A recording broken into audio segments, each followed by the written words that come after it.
Hello, I am Donald Standiford, and this is yet another edition of Right Now. What I want to talk to you today about is using little snippets of information, like such as this, to create a story, essay, biography, whatever you are wanting to create. And so, here I'll make myself a little smaller there. Alright, since I've shown you. Okay, I'm known for making these little pages, and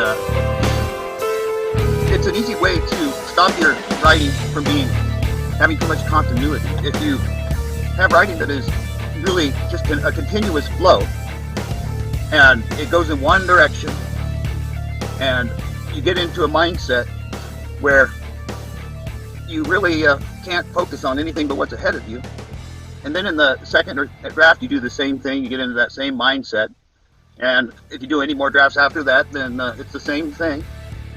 You need something to jar it up. And one thing that I like to do is I like to jot down snippets of information. Each one, sometimes I have them in page after page after page of numbered pages. Usually that's when I do a study, something like that. Or I might have, something jotted down on a napkin. Or I've even written on boards, pieces of plywood, anything I could find. Usually I have a notebook with me. To me, a notebook is like a blanket that some people carry around with them for comfort. I always think I might have an emergency, but I've got 30 years at least of stuff written down. I stuff into jars, I put in boxes. I don't even know what I have. I got notebooks that I've started, whereas, this is going to be a notebook for character, this is going to be a notebook for dialogue pieces, this is going to be a notebook for snippets of action, this is going to be for fiction, this is going to be for poetry, this is going to be character, theme. Usually I end up filling them out for a while and then putting them away, and I start another type of notebook. Most of my stuff is just off the cuff. I have little diary type books. They aren't diaries, but just hardback books that I like to write in. That people get them for me all the time. I get them for Christmas. My daughter Jenny got me one of these recently, and boy, I do my devotionals in them usually. Sometimes I will write prayers in them because I'm too lazy to get on my knees and pray, and so I think, well, I'll just write my prayer down. I don't know what God thinks of that, but He's accepted them so far. And anyway, so I got all these things in different places, and the only thing consistent about it is that I consistently do it. I don't have any consistent method because I'm just not consistent. My wife can tell you how organized I am, and she is the perfectionist in the family, so she's able to educate me, instruct me on my foibles, my disorganization mess. But messes have good qualities. A mess can be transferred onto paper, and where an organized person, perfectionist, might start at page 1 with the beginning of the story, end at page whatsoever, 10, whatever, at the end of the story, or page 300 at the end of the story, and go in one direction and maybe get stuck in a rut. That doesn't happen to me, because I have all sorts of stuff already written down. Now, I'm going to go ahead and, I don't even know what's on this dang thing. It's page number 90 of something. I must have used the other stuff. And it's actually starting in the middle of something, and I have no idea what, but I'll go ahead and go with the flow. To his hair, as he stumbled, got up, fell hard to the ground again, Then he crumpled lifelessly to the ground. And I'm going to add the green blades of grass rubbing against his pale cheek. Now that part I added in because I thought of it, and that's why. And that's the end of that little snippet. For some reason, that's page 90. So I signed it. I always initial everything that I write in these things so that I will know whether it's my writing or something I copied to quote or something like that. So I always do that because I might, I've come back and written a book 10 years later and used this stuff, and it gets confusing as to, did I quote this? I don't want to, plagiarize on anything. So I've gotten to where I just, every time I write something, I just initial at the end of it. And I'm going into something new now. So I will, well, I guess I'll just put 3 stars here. I hate it when it does that. So, when this was a guy named Frank that I'm working on a novel. See, I changed his name. What did I change his name to? I haven't worked on that novel for a while. I've been doing this. Well, I'll leave it Frank. When Frank didn't show up that night, Elizabeth worried at the cabin as she waited for him. Wait. Okay, worried at the cabin. I'm going to go ahead and make a change in punctuation here because it makes more sense to say as she waited, she tried to guess which road or trail he might be stranded on. And then I'll add, it was probably nothing. After all, Frank wasn't exactly new to the wilderness.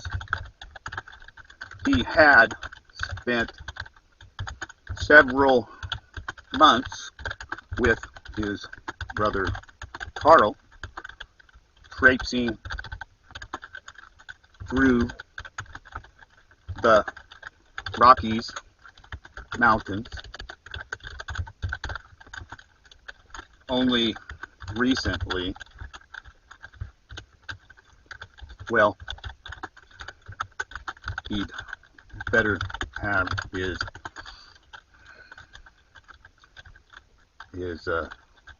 wilderness sense about him now then, she muttered to herself as she peeked through the curtain again.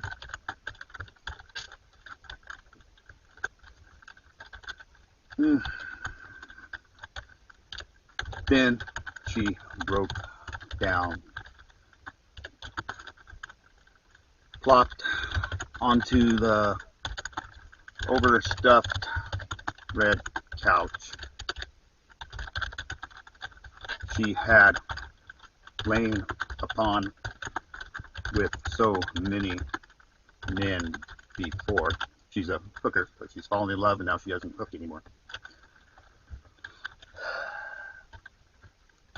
She cried for hours after that. So,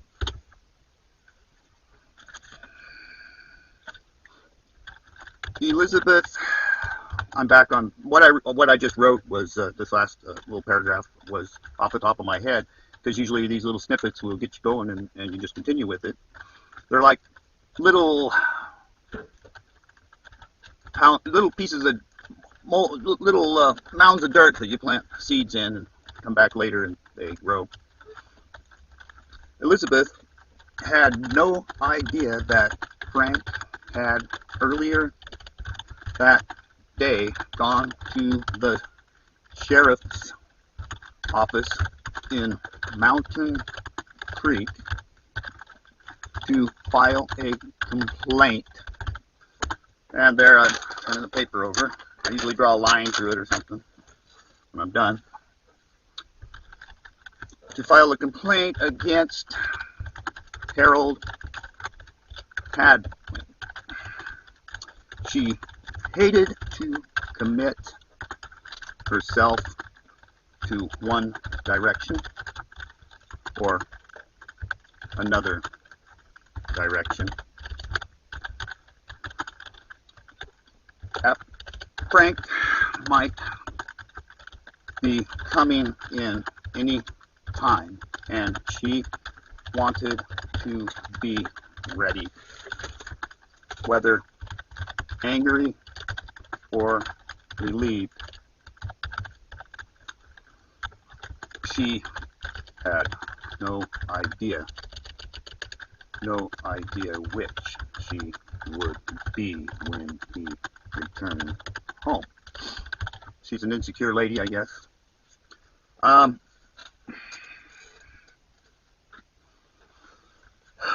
Okay, alright, we'll continue that. Soon it grew cold. It wasn't, no, it said soon it grew cold, and I'm adding, it was not the kind of cold that most folks endure. This was wilderness cold. Mountain Creek, Colorado cold. Cabin cold. Okay, the October sky didn't seem as warm and forgiving as it had, and I'm going to add in here, when they lay together, snuggled and warm under several blankets. Frank was like nobody Elizabeth, I'm adding this in, had ever met. And a lot of times I will go on one sheet of paper for all day, but other times I will just type it straight out.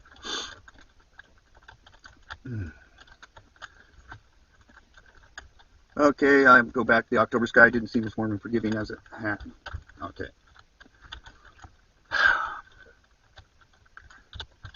Well, Elizabeth scoffed when she thought she heard Frank stumbling up the walk. I hope he froze like heck on the way home. Didn't even, okay, I wrote down, didn't even bring his coat. I'm going to write down, didn't even bring his thickest coat, because he'd be dead probably if he didn't have any coat at all in this wilderness. Serve him right if he came in shivering. Now I'll go back to the text. What's he been thinking anyway, the idiot?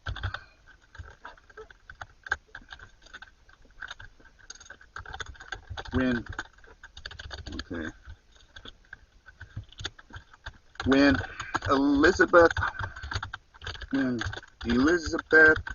realized that that wasn't Frank she heard, and I'm going to go back here. Elizabeth realized, I'm just going to take out the when so I can make it a shorter sentence. When Elizabeth realized that that wasn't Frank she heard, she lost her frustration and worried herself sick for the 100th time. Where is he? Where in the tarnation are we? Right? And that's the end of my paper. I'm going to throw it away. And I dropped all these other papers here. And I'm going to search for something suitable.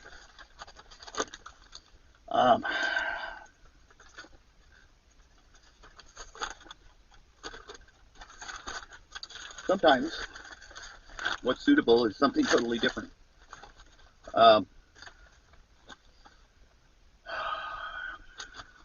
Here I have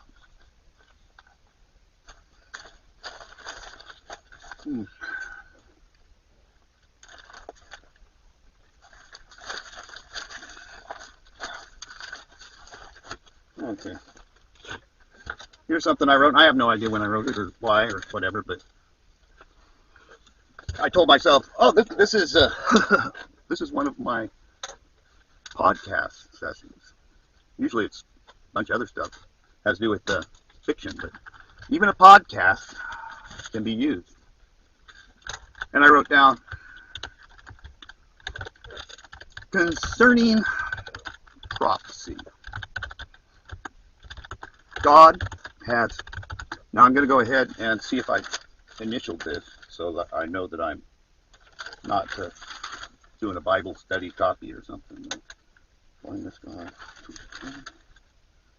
Okay, I initialed that. Yeah, I did initial it.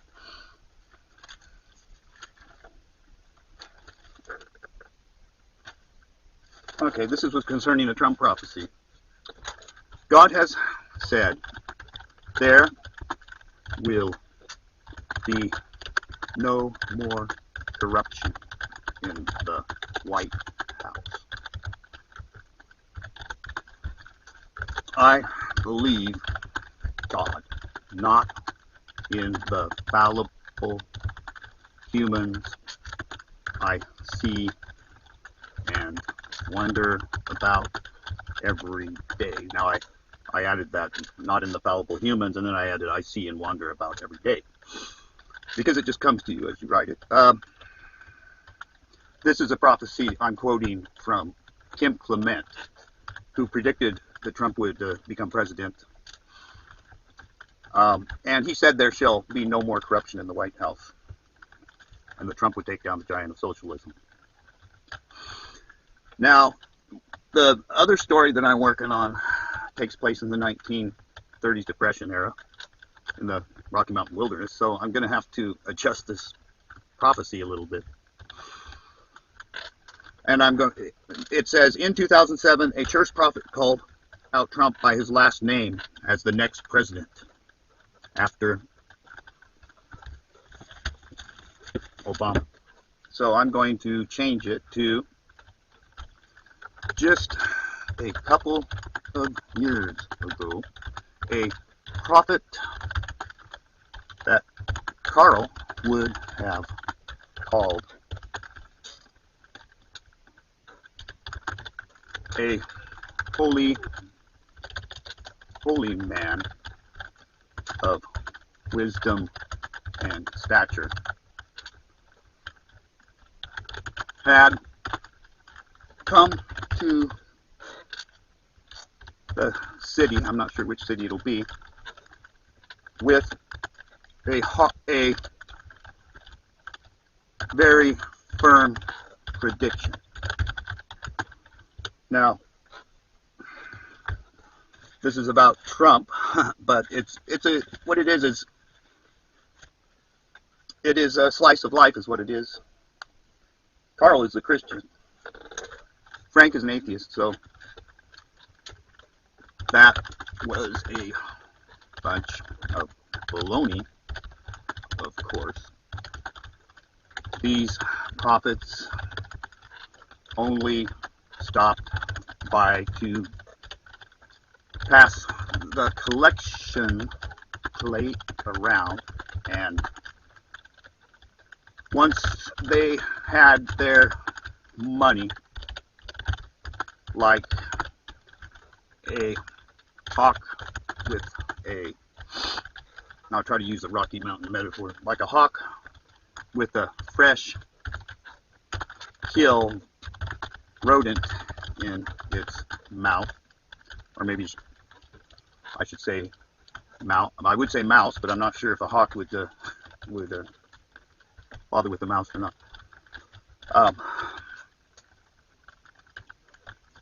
And scam fly away into the breeze to hit yet another town. Why? Let me see. Why Carl sees so much mystery. Now, this all I'm adding in there, this past, most of this last paragraph, I'm just adding. Why Carl sees so much mystery in these religious nuts, I don't have a clue, said Frank. Would be nice to see the big galoot, though mighty nice indeed. Why did I let him take off, man? All right, now I'm going to take my piece of paper and I'm going to mark a line through it so I know I've been through there. And I'm going to move on. I think, let me see how much time I have here. 28 minutes. All right. I think I'm going to stop there and go in the house, say hello to my wife. I usually do a spell check when I'm through. I usually do a smell check when I'm through. There you go. I don't know why it says to do that. Sheriff's office, Hadwin, what is it mean? Fragment. Yeah. Baloney. Scam, that's just something I heard once. So. Okay, there. And I'm going to save it. And maybe when I come back, I'll try to piece it all together. You got my little stuff that I'm telling you, which putting in italics here. Then I've got this piece right here. Then I take up with the new piece. To his hair, as he stumbled, got up, fell hard to the ground again. Then he crept lifelessly when Frank didn't show up that night. So I can piece this together and add on to this something like Frank wandered cold and wet all night. How could he have lost his way? He'd been up that trail 100 times. What was Elizabeth doing? She probably hadn't thought of him at all. She was warm and dry in front of the fire where he wished he was with her now. Okay.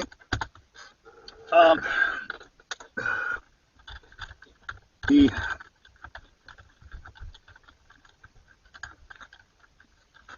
pulled at his hair after he stumbled, frustrated, muttering a few choice words. Okay, I'm going to kind of integrate that in there. When he got up, he fell hard. When he got up, he fell hard to the ground again. Okay, now I'm integrating that in there.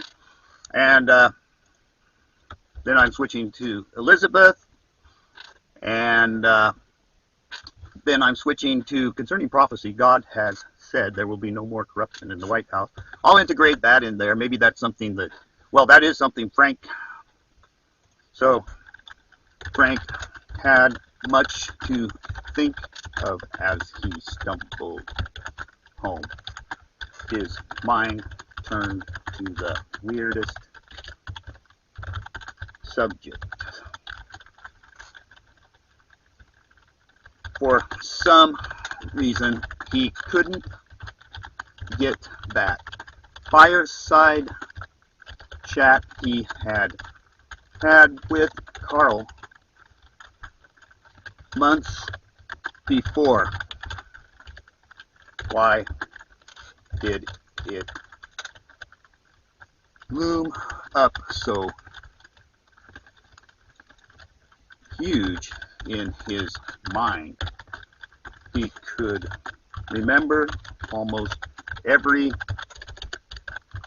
word in their conversation. Carl had spouted, among other things, concerning prophecy. God has said there will be no more corruption in the White House. And I probably would change the White House to something different. In the, how about the governor's house, or governor's house, just to, this is the 1930s after all, and anyway.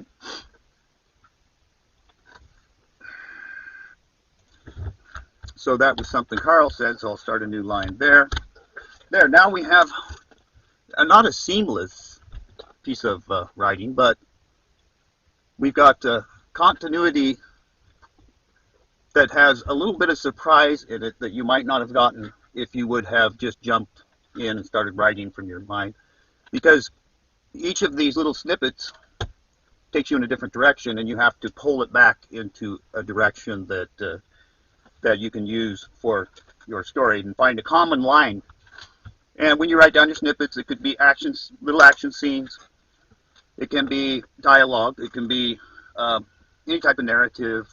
Character note, if you notice somebody, what they do, how they act, what they say, how they respond to something, jot it down. And it can really help you to create fiction work or nonfiction work or even a poem that has content to it that is unpredictable and takes you in directions that you may not have went in.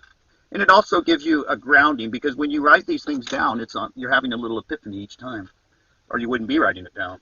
You notice I had a whole narrative poem once just on watching an old man and an old woman walking along, hunched over.